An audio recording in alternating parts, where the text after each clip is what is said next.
No Hollywood, no Rice, no problem. The Chiefs are still the Chiefs. We're going to go through, we're going to talk about everything that mattered in this game. And of course, we will be updating our rankings through this as well. Let's start it off with the Chiefs before we have to address what just happened with Chris Olave, which obviously your boy does not want to talk about, but we're going to have to. Starting with Mahomes going into the week, you're kind of viewing him as a quarterback that wasn't going to have a ton of passing volume, not super exciting in fantasy football, because obviously Mahomes historically not a quarterback that's going to run the ball a ton. He's definitely mobile, and in games where it matters, he will. But like in these games, week 5 against the Saints, who gives a damn, right? Patrick Mahomes is not going to go out there and put himself at risk as if it was a divisional playoff game where it's win or go home there. Typically, you're seeing Mahomes have 40-plus rushing yards. These games, you get 22. Mahomes actually goes for over 300 passing yards for the first game all season. You still don't have a passing touchdown, however, and you have an interception. So Mahomes' day from a fantasy football perspective kind of sucked. I mean, definitely it was exciting in terms of how he was able to prop up some of these pass catchers. But in terms of where we rank Patrick Mahomes rest of season, I don't think this game really has much impact whatsoever on where his ranking is. I mean, we had him coming into the week as QB9. We had him right behind Jordan Love, Joe Burrow. Obviously, like Burrow, CJ Stroud, these are also guys that aren't going to be running the ball a ton. I just think they have way more passing volume than what you get with Mahomes. Jordan Love, I think you have more passing volume than what you get with Mahomes as well. So Mahomes isn't exactly a streaming quarterback, but he's not that much better than the streamers. Obviously, for a fantasy football perspective, a real football, the man was a freaking magician. I know this is like not something y'all probably care about and definitely off topic, but like watching Mahomes, when he's just, I don't know if you want to call it dancing. I don't know if you want to call it extending. Whatever he is doing, he looks like he is like flying in the backfield. Like if a defensive back gets through, the way that Mahomes is pretty much able to just stay upright and go in a circle and avoid any pressure, it just seems like he's flying back there. I don't even know how to describe it. Now, obviously, since the passing volume's not there, he's not an elite fantasy asset. I think you could definitely make an argument to have him behind Dak, behind him Baker, behind Rich. I'm not putting him behind Richardson. But obviously, Baker's been like significantly better so far this year. Now, the main thing that you are going to be looking at with this Chiefs offense is Kareem Hunt. So obviously, 2 weeks ago, the hot pickup was Carson Steele. The guy that everybody went out there, blew their fab dollars on. The guy that people went nuts over was the running back that was still had some kind of consistency early in the year. He fumbles. Kareem Hunt last week just comes over, takes over as the starting job. I didn't really know exactly what to expect. Where you were looking at Kareem Hunt going, oh, okay, well, yeah, Kareem Hunt's taking over as the starting running back last week, but you still have Steele, you still have Pirine, they're bringing Clyde Edwards-Helaire up, so in reality, like, what kind of certainty do you have with Hunt? Well, now we know. Kareem Hunt is the true 3-down running back here for the Kansas City Chiefs. 27 rush attempts. 27 rush attempts in comparison to Carson Steele at 5. In comparison to Samaje Perine at 0. Going over to the receiving usage that we have with Hunt. You have a total of 1 target, which kind of sucks. But going back and looking at how Kareem Hunt's been used historically, Kareem Hunt can catch the ball out of the backfield. So I actually wouldn't be surprised at all if Kareem Hunt actually is more of a threat in the receiving game going into the future. And I think Kareem Hunt definitely is one of the biggest risers in fantasy football, period, this week. Like going ahead and looking at this, we had Kareem Hunt coming into the week. Dear God, tell me we don't have to scroll much further. Dear God. We had Kareem Hunt right between Chuba Hubbard, Jerome Ford. I had Kareem Hunt behind Bucky Irving, Devin Singletary, Braylon Allen, Zach Charbonnet.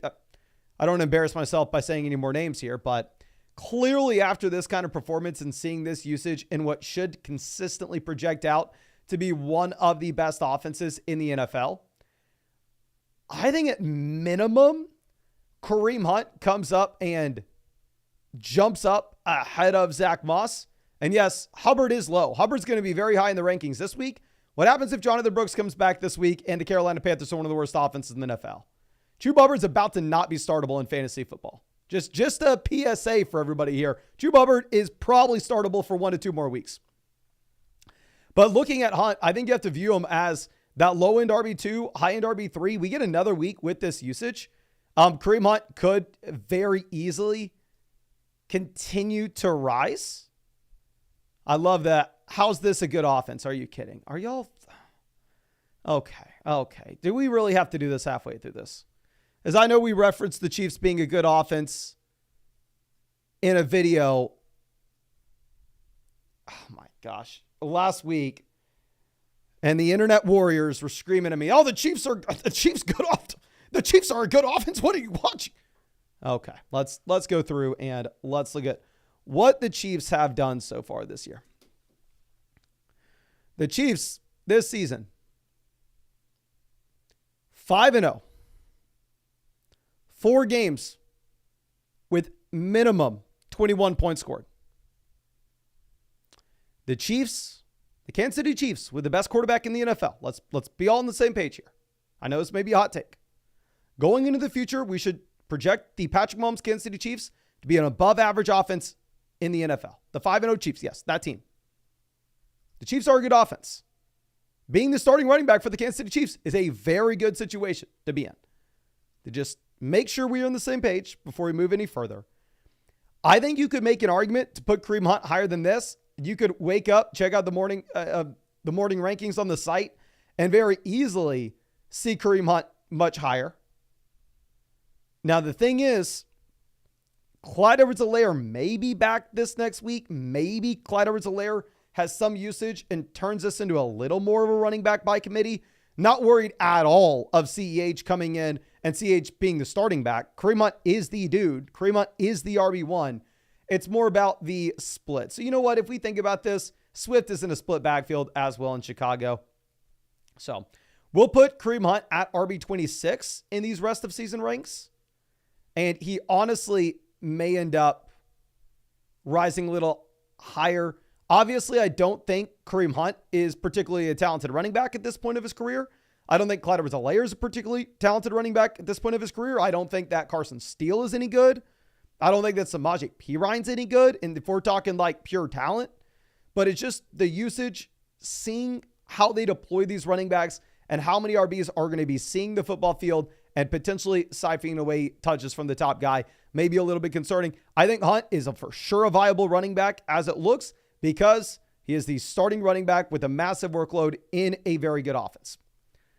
Now let's move this over and let's move this to receiver. And yeah, Clyde Edwards-Helaire got snaps when Pacheco was playing. It doesn't mean that CH can have a big role with Kareem Hunt. I'm not saying that it's going to happen.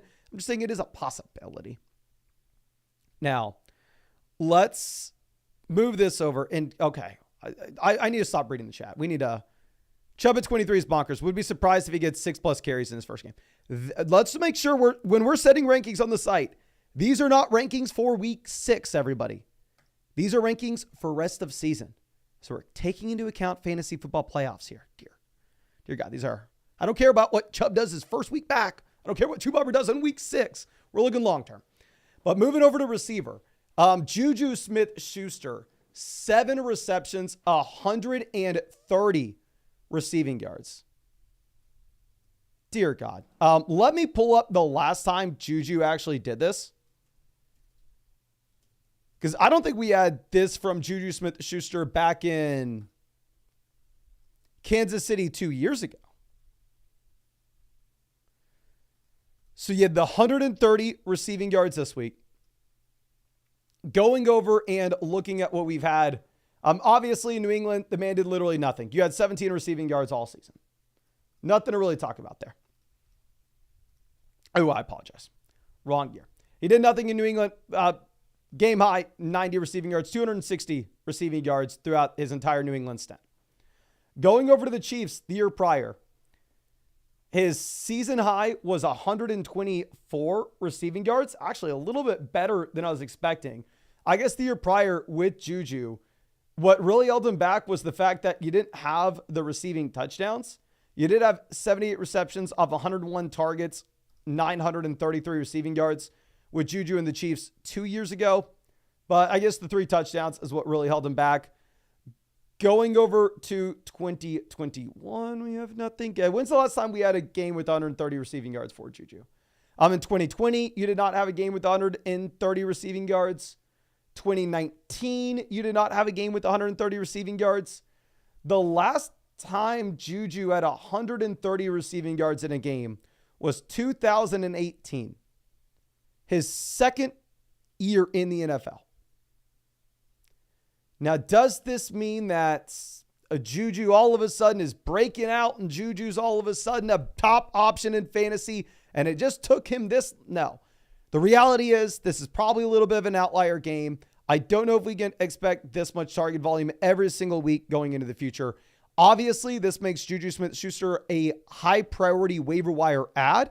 This just does not make Juju a must-start wide receiver this next week. You add Juju Smith-Schuster, he is worth a roster spot at this point.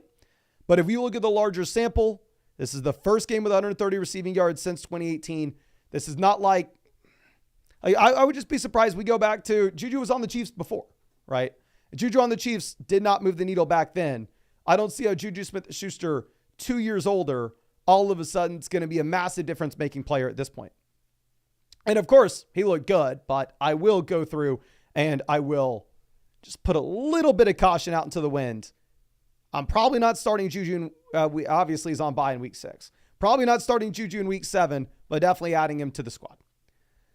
Now, going over to what we have with the receivers here that I am excited about. There's pretty much one guy. That is Xavier Worthy. Xavier Worthy actually sees a career high when you look at his target volume. He did have 6 targets. You get the cheap rushing touchdown, which saves the day. Obviously, if you started Worthy and you didn't get the rushing touchdown, it would have been extremely ugly. But looking at Xavier Worthy going into the future, it's kind of what you would have expected, right? I mean, it's not like Worthy is filling 1-for-1 with Rashee Rice. I mean, Xavier Worthy is a wide receiver that is a smaller field stretching speedster, gadgety type player, where Rashee Rice is more the Juju Smith-Schuster role. And we'll go ahead and we'll update our ranking with Worthy here. I don't really know if we need to be moving him. But what you do get with Worthy after the injury to Rice is we do just get 2 more targets than what we had seen previously. His previous career high was 4 targets, which we had in week 2, week 3, week 4. We're getting the 6 targets in week 5. So definitely trending in the right direction. Obviously, these field stretching options that are a little more speedsters aren't going to be the consistent fantasy options that you can start every single week.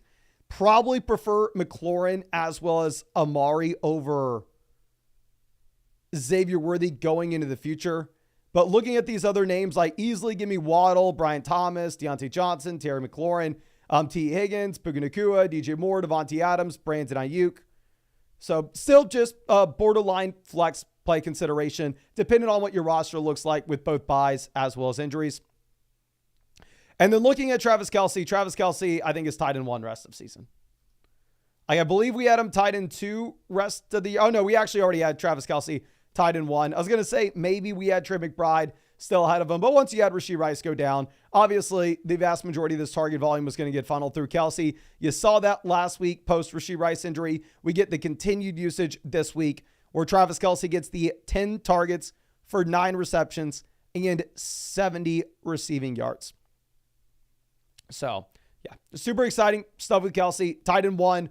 Juju Smith-Schuster, definitely worth the roster spot at this point. Not a must-start guy by any stretch of the imagination. Xavier Worthy, flex consideration. Kind of borderline, low-end wide receiver 3. Hopefully gets better as the year goes on, as you would expect with most rookies. Kareem Hunt looks like he is somebody that we're going to be starting going into the future. The only hesitation that I possibly have is, 1, he's Kareem Hunt. He's a dusty old running back that was not on an NFL team 3 weeks ago. Who knows how this plays out in the long term?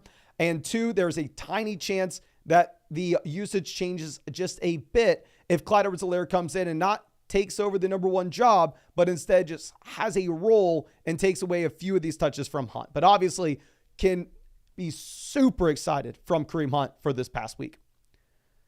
Now let's move over to what we have with the Saints. Now this is the tougher thing to talk about. Let me see if we have any updates with the Derek Carr injury. So Derek Carr goes down, and okay, we have one update. Let's go ahead and let's pull this up. Nobody is exciting at all in this offense outside of Kamara if you have no Derek Carr. Head coach Allen on Derek Carr's oblique injury. It's the left side. That's all I really know. So as it stands right now, we have no information at all regarding the Derek Carr injury. I will say if Derek Carr misses time, Jake Heiner is the starting quarterback for the New Orleans Saints. Shaheed is not startable, and neither is Chris Olave. And dear God, it's gonna be tough to talk about these receivers.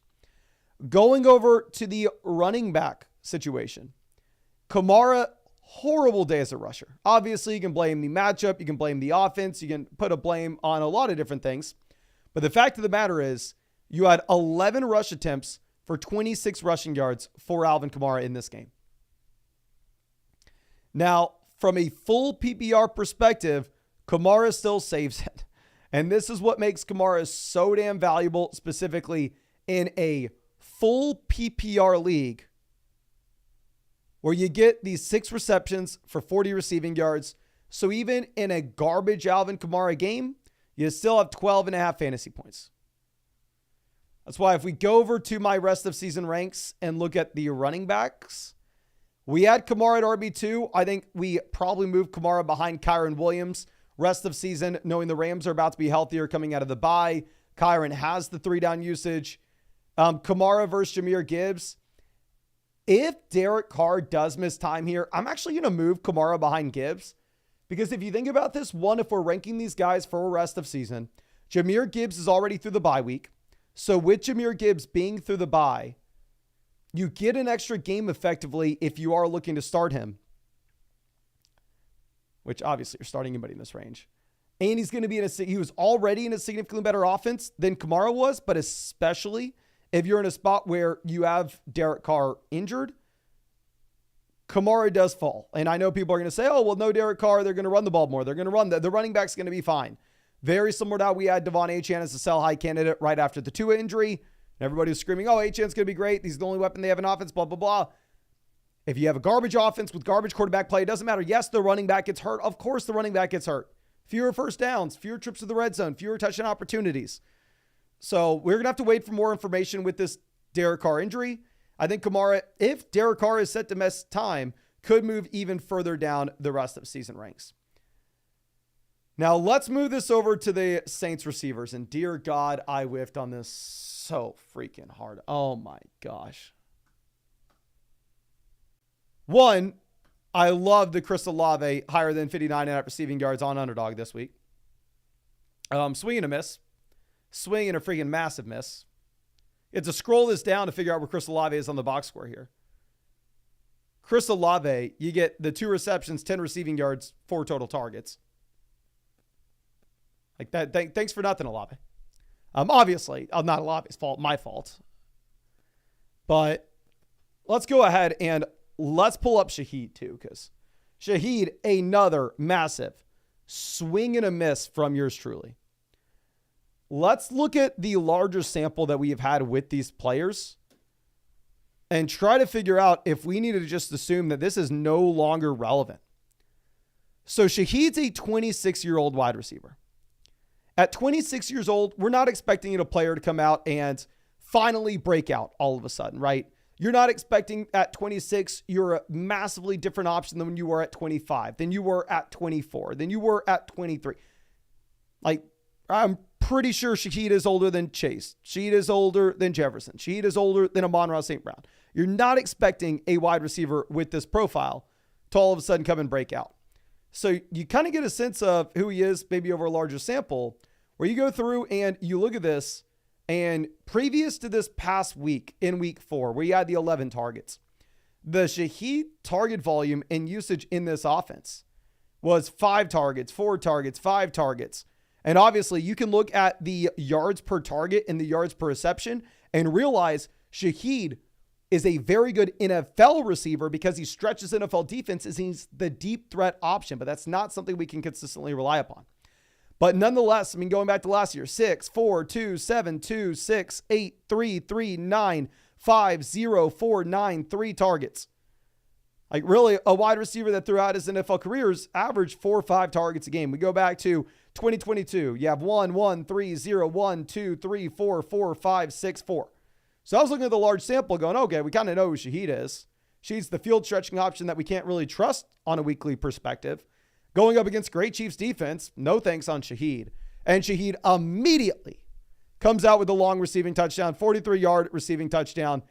And on top of this, the big thing with Shaheed, and I want to give the guy his flowers because he does deserve them. 9 targets. So you go back to last week in week 4 against the Atlanta Falcons. There, Shaheed had the 8 receptions for 11 targets in this game, indicating the most volume that Shaheed has ever had in his entire NFL career, which obviously is a phenomenal, phenomenal sign to see. And now you get that continued trend over here this next week. Looks like this is maybe a result of the coaching staff. Maybe this is a result of the change with the offensive coordinator here. And Shaheed is somebody that all of a sudden does appear to be way more exciting than I initially gave him credit for. And I owe you an apology. Obviously, we owe Shaheed an apology because I know Shaheed right now is sitting in the locker room after this loss, tuned into this live stream to figure out what we were going to say about him. I'm sorry, my guy. Great game. Not your fault. Y'all lost. Great game. Going over to what we have with Olave. Oh, dear God. Oh, dear God. Olave, horrible top to bottom. Obviously, we have seen the Chiefs defense hold opposing wide receiver ones to abysmal days really all season. Now, we have seen this Chiefs defense be one of the best defenses in the entire NFL. 5 weeks in, 5-0 with the offense yet to crack 30 points. What are we supposed to do with the guy? 4 targets, 2 receptions, 10 receiving yards. Ruins any hope that I ever had of winning any underdog pick'em this week. And going through and looking at this, we were kind of ignoring the red flags that we had with Olave so far this season. In terms of if you were looking at the volume with Olave, well, I want to give crap for Shaheed did not have a ton of targets. I want to go, oh my gosh, Shaheed's not seeing volume. Shaheed's just a field. Olave, week 1, 2 targets, then 6 targets, 6 targets. Yes, in week 4, it's great. You get 10 targets, but now we're right back down to 4 targets. So if I'm doing some simple math, do we have 28 targets through the first 5 weeks? Olave is averaging 5 to 6 targets a game. Completely different than what we had in the past. You go back to 2023, Olave 10, 11, 11, 6, 5, 10, 15, 9, 8, 9, 9, 8, 5, 13, 6, 3 targets. You even go back to Olave 2022. Looking at Olave's rookie season, you're getting some games here with 13 targets, with 13 targets, with 14 targets, 7, 9, 9, 6, 12 targets. Olave through his NFL career had been a target hog. Olave had been commanding all the volume in the Saints offense. And now for him to be averaging 5 to 6 targets the first 5 weeks of the season, we're starting to get a larger sample here. We're 5 weeks in. We can't just say, oh, it's only 3 weeks. Let's look at what we had back in the past. No, we're 5 weeks in, and Olave is averaging fewer than 6 targets a game. There's no way we can not move Olave down our rankings. Now, with Shaheed, I don't know if we can really move Shaheed up. We have Shaheed here alongside like the Lad McConkey, Jameson Williams, George Pickens, JSN. Obviously, if Derek Carr is healthy, Shaheed probably moves up these rest of season ranks. Now, with that being said, I'm not going to be moving any Saints players up rankings right now with the Derek Carr injury up in the air. I'm be completely fine moving Olave down, however, and dear God, I can't believe we still had Olave this high. And I don't think this is a small sample overreaction. We've had 5 weeks, and he's had fewer than 30 targets.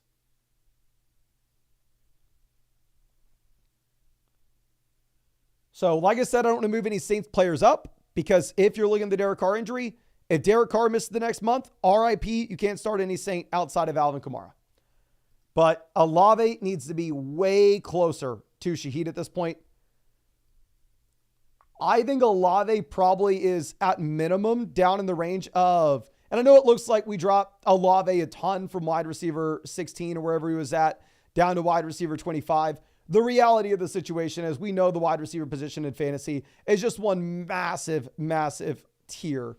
So like you can move down in the tier and it seems like a lot of spots, but still. But yeah, if I was like proposed Chris Olave and I had T. Higgins right now, how the hell am I supposed to go through and how am I supposed to go with Olave over Higgins? I just simply think you can't.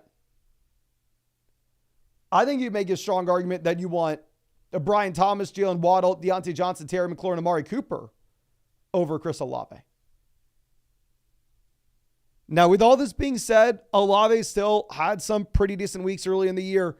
Week 2, you get the 81 receiving yards. Week 3, you get the 86 receiving yards. Week 4, you get the 87 receiving yards. So, here's what I'm going to do. I think we can assume based off what we saw at the end of the game, that the expectation should be Derek Carr probably misses a little time here, right? So if Derek Carr is going to miss a little time, you definitely have to have Brian Thomas ahead of him. And when we get official word of this Derek Carr injury, Olave may be moving down behind these guys like Waddle, Deontay, Terry McLaurin. But I don't know if we can do it until we have the word on the Derek Carr injury. And similarly, like I said, tomorrow we may end up moving Shaheed ahead of Vlad. We may move Shaheed ahead of these guys. I just want to wait for confirmation that Derek Carr is going to be okay. Because while Shaheed looks phenomenal, I want to give the man all his flowers. He deserves them. Shaheed is not startable. Chris Olave is not startable. Neither guy is a viable option with no Derek Carr here. Now, let me bring up something interesting that I actually saw somebody point out in the chat. If we have no Derek Carr, and if Taysom potentially comes back this next week, is there any shot we get the Taysom Hill experience at quarterback for the Saints? Is there any chance that that happens? One, I don't even know Taysom can come back this next week.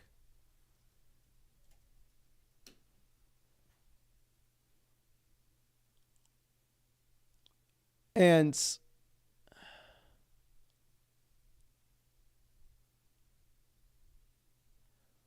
looking at Twitter, trying to find some updates that we have with Taysom. We got Spencer Rattler must be unleashed. Definitely not. No shot. Yes. No chance. Doubt it. No. I believe. I would say if Taysom was fully healthy, Taysom I think would be a priority waiver wire ad. Because Taysom's hurt, and also it would be a stretch to imagine we get the Taysom Hill experience. I don't want to tell you need to pick up Taysom. But definitely something to be on the lookout for. But you're definitely hoping for Spencer Rattler. That's the hope here. Now, obviously, Spencer Rattler has the lore from his college football days coming out as a 5-star recruit, blah, blah, blah, blah. He has the name appeal, but let's also be on the same page. While Spencer Rattler may be better for this offense in New Orleans than freaking Jake, God knows who. I don't even know who this guy is. Spencer Rattler will not be good. Spencer Rattler, more likely than not, will have this team in terms of the bottom 5 when we're looking at adjusted yards per pass attempt. So, main thing is move the receivers down in New Orleans. Kamara falls a bit. When we get official news regarding the Derek Carr injury, Kamara may fall behind Henry as well. But I'm just going to be waiting for additional news. But of course, yeah, we're going to be updating these rankings over on flogfantasy.com literally every single day. Y'all know we update the rest of season rankings. And if y'all want to go check out the rest of season ranks, Just go. You can always get the expert ranks for free, which is just the average of all the experts here. I update my rankings every day. If you wanted to check out those, they will be behind a paywall, but if you're a member of the site, you can hit Mason Dodd, sort by my rankings, and y'all be updating these every single day for y'all. So Kamara may be falling. We'll keep you posted. And also, if you wanted to check out any of the free tools that we had over on flockfantasy.com, what I would highly recommend doing if you have not done so already, which is a really fun and it's just a cool way to view your league overall. And it's completely free, but you have to play on ESPN, Sleeper, or Yahoo. If you play on one of those three platforms, you can take advantage of it. Go put your team in, look at the league analyzer. You can see how your team grades out, the quarterback room, running back room, wide receiver room, tight end room. Yes, I lost this team this week. It was disappointing. You'll see it in the Flock League tomorrow. But anyway, if you play in a Sleeper, ESPN, Yahoo league, go to flockfantasy.com, link it. That way you can check it out. Ton of fun. And also, we have a free trade finder for y'all. So if you want to say, oh, crap, I want to get rid of Chris Olave. What are people trading Olave for right now? You can go ahead. You can go to the trade finder. Say, oh, Chris Olave is traded for Tyreek Hill today. Olave and Fields were traded for Tyreek. Olave was traded for Deontay Johnson and Chuba Hubbard. Olave, Hubbard, Myers were traded for Bijan. And you can see all real trades made in real fantasy football leagues for completely free. You get the trade calculator for completely free as well. If you want to go over there here with this, make sure you actually put in your league settings when you do this. Because if you're going to use the trade calculator, we actually have very fine adjustments based off the exact league settings that you're playing in. And then also, if you are a paid member of the site, I would highly recommend using my values with the trade calculator because those are updated every single day, where the expert values may be a little bit behind because they're the average of everyone.